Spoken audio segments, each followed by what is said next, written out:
What's up, everybody? My name is Jeremy Jones and I am back with another video. Today we're talking to Nigel Sylvester, Air Jordan 4 brick by brick. So stay tuned.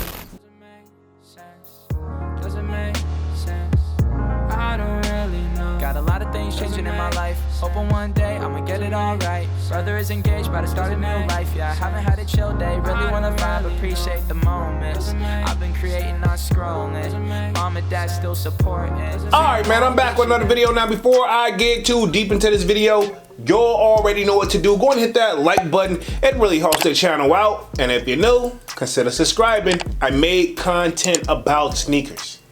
Alright, so let's dive into today's video. Just like I said in the intro, man, we're talking the Air Jordan 4 Nigel Sylvester brick by brick.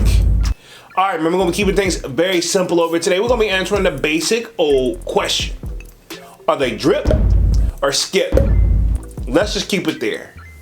All right, so first things first, these are set to release March 14th to the best of my knowledge, coming in at a retail price of $225, right? Okay, and of course, you know the kid glanced at the resale price and right now look like they're averaging roughly about $400 and up, depending on the size, right? Okay, now this is a shoe that we've seen that I think people have already kind of got these on the streets because of what happened with that train that got like, they stole the sneakers out of there. I think they like basically caught up with the joint or this, that, and the third or what have you. But with all that being said, let's just keep it about the shoes, right? Okay, because I've already done a live on that joint.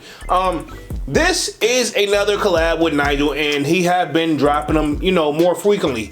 Now, I've stressed my feeling in this in the sold out Discord, but I'm gonna, for the people who's not there, this is my thing.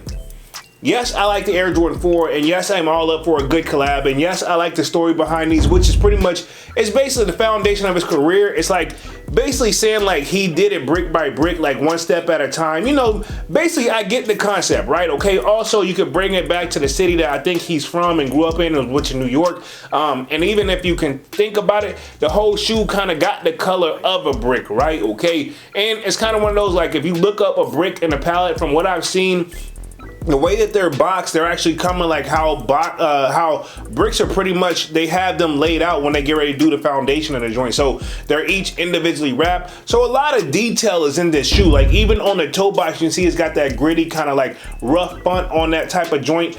That's all pretty dope. And even on the inside of it, they got the detail there where pretty much it says go, if I'm not mistaken, but don't quote me on that. But on the back of the joint, right, it says bike, which obviously he's a professional BMXer, right, which BMX is pretty much, you know, the people who ride bikes, and he's actually been dope. I've watched him ever since I was even younger, right? Okay, I like the story behind Nigel Sylvester and I like it, but this is where my problem comes into play, right, where this shoe could have been done better, right? I think it's dope. I'm not taking away from the shoe, but usually when you see a collab, you still want to be able to tell the difference between like this is a Nike or not, right? And I know what you're saying, like, oh, we know, yes, us sneakerheads know, but this is what I'm talking about. On that back heel, right? When you think about it, they both say bike. That is dope. Let me clarify this. A play on words where, you know, pretty much they replace the N and put a B and then you got bike. I get that. But just do it on one side of the hill and then the other one leave the Nike there. I think that would have made a big change right there. Sometimes less is best. Sometimes, like I'm My Year, they do that, right? You get the I'm My Year logo on the tongue and then or on the back heel on one, and then you still get the Nike joint. Same thing should be happening here, or maybe it's just what we're used to or what I'm used to. I'll speak for myself. And then that toe box on there where they have that small Nike check, bro, not needed. Because this is my thing, right? And I said this in the Discord and I'm gonna say it here. Had they did the Nike on the back heel on one shoe and then bike on the other, you wouldn't need that small Nike check on the toe box, in my opinion, to let us know that this is still Nike stuff. You know what I'm saying? No, you know what I'm saying? Like, it's a bit much. You know what I'm saying? Just a bit much. Everything was almost executed perfectly with this shoe, even right down what they have on the back side of that tongue. It's almost good. The story behind it, awesome. Storytelling, y'all got it.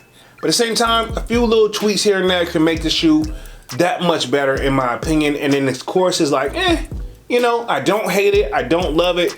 This is one of those, like, you know, I don't know. Like, I don't hate it. I don't know if I'm gonna go for it or not. But overall, that's just my thoughts on the joints. Just sometimes less is best. Sometimes they're doing a little too much to overly sell the collab, if you ask me. And I feel like that's been my problem with all of Nigel Sylvester's collab. They do too much to sell the story on the shoe. They do a little too much. Right down to when he did the Jordan 1 joints, right? Okay, and I know you got those many, but that's my thing. And I'm not saying if you get these, whatever, I'm gonna make. No, buy what you like at the end of the day. But for the kid, personally, these will be a skip. Not a bad shoe, but I don't think they have got it together for me personally, right? So these will be a skip for the kid.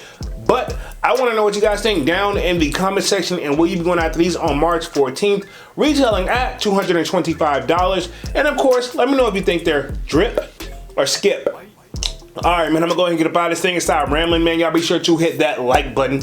It really helps the channel out. And if you're new, consider subscribing. I made content about sneakers. Again, my name is Jeremy Jones, and thank you for watching, and I'm out.